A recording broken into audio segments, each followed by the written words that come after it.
राजू नवघरे 93च्या प्रस्तावावर बोलण्यासाठी मी आज इथं उभा आहे। हरित क्रांतीचे प्रणेते वसंतरावजी नाईक साहेब यांच्या जयंतीच्या दिवशी हा आज योग आला आणि त्या निमित्तानं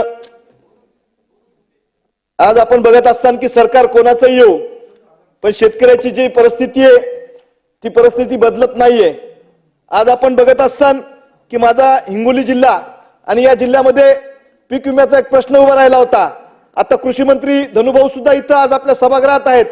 त्याच वेळेस त्यांना मी सांगितलं होतं की माझा हिंगोली जिल्हा आणि या जिल्ह्यामध्ये पीक विमा भेटला नाही, तुमच्या जिल्ह्यामध्ये धनुभाऊ पीक विम्याचं वाटप झालेलं आहे आणि त्या बाबतीमध्ये मी त्यांना प्रश्न मांडला।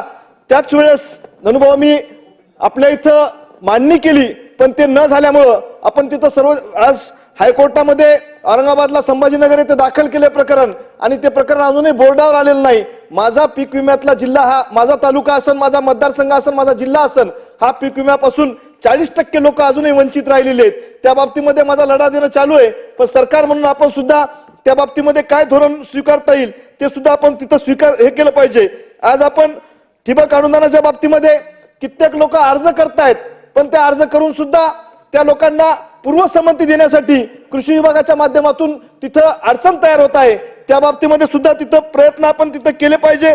आज अतिवृष्टी असेल, अल्प पाऊस असेल, यामध्ये शेतकरी तिथं पिचलेला आहे। लाईटच्या बाबतीमध्ये आत्ता सभागृहात सुद्धा मला सातत्याने फोन येत होते। माझ्या इकडं आता काल आपण कर्ज आपण तिथं लाईनच्या बाबतीमध्ये तिथं आपण माफी करण्याचं धोरण अवलंबलंय पण माझी एक विनंती आहे की शेतकरी आज आपण सगळेजण या एसी सभागृहात बसलोत, आपल्याला सगळ्याला तिथं फॅन आहे, तिथं एसी लावलेला आहे पण त्या शेतकऱ्याला जिथं आज शेतामध्ये लाईन नाहीये 3-3 दिवसापासून, त्या गावातले विद्यार्थ्यांचे प्रश्न असतील, त्या गावामध्ये विहिरीत पाणी आहे पण माणसं तिथं कसंही पाणी काढून शेंदून तिथं पाणी पितील लाईन नसल्यामुळं, पण जनावरांच्या पिण्याचा पाण्याचा प्रश्न खूप मोठ्या प्रमाणात उभा राहिलेला आहे। त्यामुळे लाईट बिल माफ करण्यापेक्षा ही शेतातली जी लाईन आहे ती सुद्धा त्या माध्यमातून आपण दिली पाहिजे। ठिबक अनुदानाच्या बाबतीमध्ये सुद्धा माझ्या जिल्ह्यामध्ये शेतकऱ्यांना त्या बाबतीमध्ये अनुदान मिळालेलं नाही, त्यासाठी सुद्धा माझा एक प्रश्न त्या माध्यमातून आहे। तुम्ही बघत असाल की सोयाबीनच्या मागच्या 5 वर्षापूर्वी जो भाव होता तेच भाव अजूनही सोयाबीनच्या बाबतीमध्ये आपली जी मिनिमम स्टॅच्युटरी प्राइस आहे किमान आधारभूत किमतीमध्ये त्यामध्ये सरकारनं अध्यक्ष महोदय लक्ष घालून त्या बाबतीमध्ये आपलं काम केलं पाहिजे की ज्या माध्यमातून लाईनच्या बाबतीमध्ये सौर ऊर्जा पंप बसवणं चालू आहे पण ते सौर ऊर्जा पंप बसविल्यानंतर सुद्धा तिथं त्या बाबतीमध्ये त्यांच्या दुरुस्तीचे प्रश्न असतील ते सुद्धा तिथं केले जात नाहीत। आज आपण बघत असाल की रेशीम उद्योगाच्या बाबतीमध्ये तरुण शेतकरी माझ्यासारखे या रेशीम उद्योगामध्ये उतरलेले आहेत पण रेशीम उद्योगामध्ये उतरून सुद्धा त्यांना ज्या बाबतीमध्ये अनुदान मिळायला पाहिजे, त्यांना ज्या बाबतीमध्ये प्रोत्साहन मिळायला पाहिजे ते सरकारकडून मी अपेक्षा व्यक्त करतो।